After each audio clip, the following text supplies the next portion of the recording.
আসসালামু আলাইকুম রহমতুল্লাহ বারাকাতু। আমার সকল প্রিয় দেশবাসী এবং প্রবাসী ভাইরা যারা দেশে অবস্থান করতেছেন তাদেরকে উদ্দেশ্যে কথাগুলো বলতেছি। আমি কিছু গুরুত্বপূর্ণ কথা বলবো, কথাগুলো বেশি বেশি করে শেয়ার করবেন মানুষকে সচেতনতার সাথে, জন সচেতনার সাথে ইনশাআল্লাহ। কমপক্ষে 3 জন করে হলেও শেয়ার করবেন, তাদেরকে বলবেন 3 জন করে 9 জন এভাবে সবাইকে ছড়িয়ে দিবেন, যাতে করে দেশে কোনো প্রকারের অরাজকতা সৃষ্টি না, বিশৃঙ্খলা সৃষ্টি না হয়। তো গতকালকে ইনশাআল্লাহ আলহামদুলিল্লাহ আল্লাহ পাকের রহমত খুবই সুষ্ঠুভাবে বিগত 17 বছর না বিগত 30 বছরের মধ্যে এরকম সুষ্ঠু নির্বাচন হয় নাই। কিছু বিশৃঙ্খলা ঘটেছে, কিছু অমানুষ বিশৃঙ্খলা সৃষ্টি করার চেষ্টা করেছে, এটাও সত্য, কিন্তু তার সংখ্যা অনেক কম। সেটা যে দল হোক না কেন, আমি কোনো দলের নাম নিব না। তো আমার মূল কথা হলো, নির্বাচন তো হয়ে গেছে, কোন দল ক্ষমতা এসেছে এটা এখনো আমি জানি না, কারণ সোশ্যাল মিডিয়ার কথা শুনলে সোশ্যাল মিডিয়া বেশি মিথ্যা প্রচার করা হয়, এই জন্য। তো দেশে কারোর কাছে এখনো আমার কল করা হয় নাই। যে দলে ক্ষমতা আসুক না কেন, আপনি যে দল হোক না, যে দলের লোকে হন না কেন, আপনি ক্ষমতা আসছেন, কোনো অসুবিধা না, কোনো অসুবিধা না। আপনি ক্ষমতা কেন আসছেন? আপনি যদি দেশের জন্য দশের জন্য কাজ করার জন্য ক্ষমতা আসেন, তাহলে তো আলহামদুলিল্লাহ, তাহলে আপনি কাউকে শত্রু মনে করবেন না। আর আপনি যদি রাজনীতির কথাটিকে দলের নামকে ব্যবসায় স্থান হিসেবে ব্যবহার করার জন্য ক্ষমতা আসেন, তাহলে তো আর কিছু করার না, আপনার জন্য আর কোনো ওয়াজ নাই। আপনি যদি দেশের জন্য দশের জন্য কাজ করার জন্য আপনার আগ্রহ থাকে, করার জন্য ক্ষমতা আসেন, তাহলে আপনার জন্য কিছু নসিহা, আপনার বিপক্ষে যারা আছে তাদেরকে কখনো শত্রু মনে করবেন না, কারণ সে আপনাদের পাড়া প্রতিবেশী, আত্মীয় স্বজন, কিছু না হলে আপনার দেশবাসী। আমরা প্রবাসীরা দূরে কোথাও গেলে কোনো দেশি বাইকে যদি দেখতে পাই, আমাদের মনটা অনেক বড় হয়ে যায়। সে যে ধর্মের হোক, যে গোত্রের হোক, যে এলাকার হোক না কেন, আমরা এটা চিন্তা করি না কখনো। আমরা শুধু এটা মনে করি সে আমার দেশি ভাই, বাস। সে হিন্দু হোক, বৌদ্ধ হোক, খ্রিস্টান যে হোক না কেন, তখন আমাদের তাকে আপন ভাইয়ের মতো মনে হয়, আমাদের কলিজাটা অনেক বড় হয়ে যায়। তো আপনারা দেশে আছেন, আপনার এই নিয়মটা আপনারা বুঝতে পারবেন না, যারা প্রবাসে আছে তারা বুঝতে পারে এটা।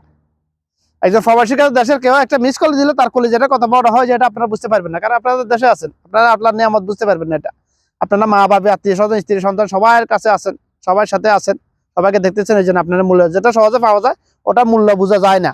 তো আমার মূল প্রসঙ্গ হলো, আপনি যে দল করুন না কেন, আপনি ক্ষমতায় এসেছেন, আপনার যারা পরাজিত হয়েছে, সে যে দলের হোক না কেন, সে আপনার পাড়া প্রতিবেশী, আত্মীয় স্বজন, আপনার দেশি ভাই, তাদেরকে আপনি কখনো শত্রু মনে করবেন। তাদেরকে নিয়ে আপনি সমাজ গঠন করতে হবে, রাষ্ট্র গঠন করতে হবে।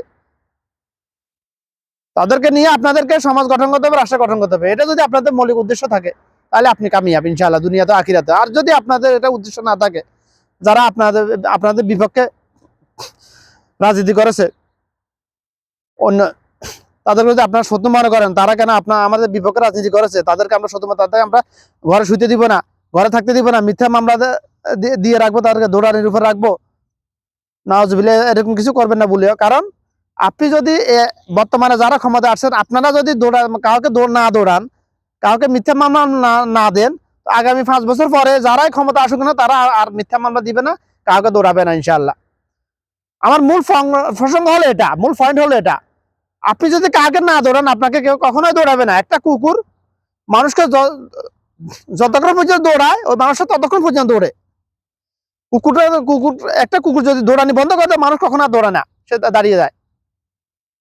তো আপনি যদি দৌড়ান, আপনাকে দৌড়াবে, আপনি যদি না দৌড়ান, আপনাকে কেউ দৌড়াবে না। প্রত্যেক আদম সন্তান যার যার কর্মের ফল আখিরাতে তো ভোগ করবে, দুনিয়াতে ভোগ করবে। তো আপনি যত ভালো করলে ভালো ফল ভোগ করবেন, আপনি যদি খারাপ করেন, খারাপটা ভোগ করবেন। প্রত্যেক মানুষকে আল্লাহ পাক ভালো মতো জাস্টিফাই করার মতো দেমাগ দিয়ে দুনিয়াতে পাঠিয়েছে, মেমোরি দিয়ে দুনিয়াতে পাঠিয়েছে, এলএম দিয়ে দুনিয়াতে পাঠিয়েছেন, কিন্তু আমরা এগুলোকে বিকৃত করে ফেলেছি। বা আপনি যত বড় হারাম খোর না হোক না কেন, আপনি জানেন কোনটা ভালো কোনটা খারাপ, এটা আপনি অবশ্যই জানেন, কিন্তু মানেন না আর কি।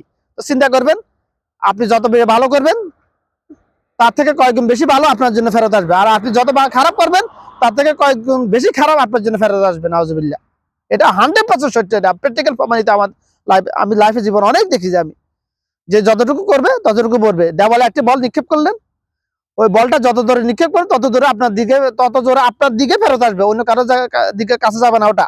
কারণ ওরা সিরিয়াসলি আসে সবসময়।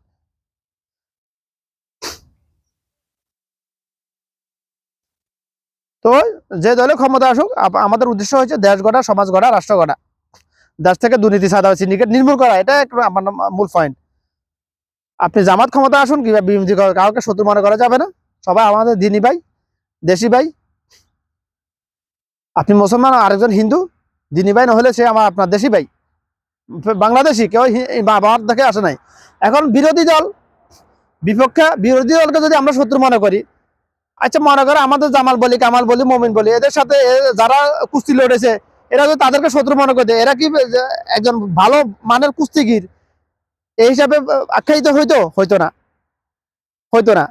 আর আমার যদি এদের সাথে যদি কেউ কখনো লড়াই না করতো, কুস্তিতে না লড়তো, তো এরা যে বলি, এটাই তো কখনো নাম হইতো না এদের। এরা যে জামাল বলি, কামাল বলি, মমিন বলি, এটা বলি হিসাবে এদের নামে আখ্যায়িত হইতো না, প্রকাশিত হইতো না কখনো। এদের সাথে যদি কেউ কুস্তি না লড়ে এবং এদের সাথে যারা কুস্তি লড়েছে তাদেরকে যদি এরা শত্রু মনে করতো, তো আপনি আপনার বিপক্ষে যদি কেউ নির্বাচন না করতে, তাহলে নির্বাচনে তো হইতো না, হইতো না, হইতো না।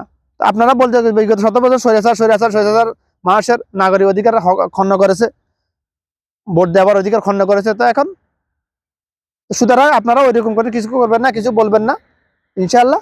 আপনি কাউকে দৌড়াবেন না, আপনাকে ভবিষ্যতে কেউ দৌড়াবেন না। এমন না যে আপনি চিরস্থায়ী ক্ষমতা থাকবেন, 5 বছর পরে হলেও আপনার ক্ষমতা চ্যুত হবেন। 2024 জুলাই আগস্টে তো দেখেছেন কি অবস্থা হয়েছে, যে যেমন করবে তেমনই পড়বে। তো আমি আর কথা লম্বা করলাম না, সবাই কাঁধে কাঁধ মিলিয়ে দেশ গড়ার জন্য কাজ করবেন ইনশাল্লাহ, চেষ্টা করবেন ইনশাল্লাহ, অপরকে ভাই মনে করবেন ইনশাল্লাহ। আমার তৌফিক ইল্লা আল্লাহ পাক সবাইকে কথাগুলো বোঝার, সহি বুঝদান করুন ইনশাল্লাহ। আমার তৌফিক ইল্লা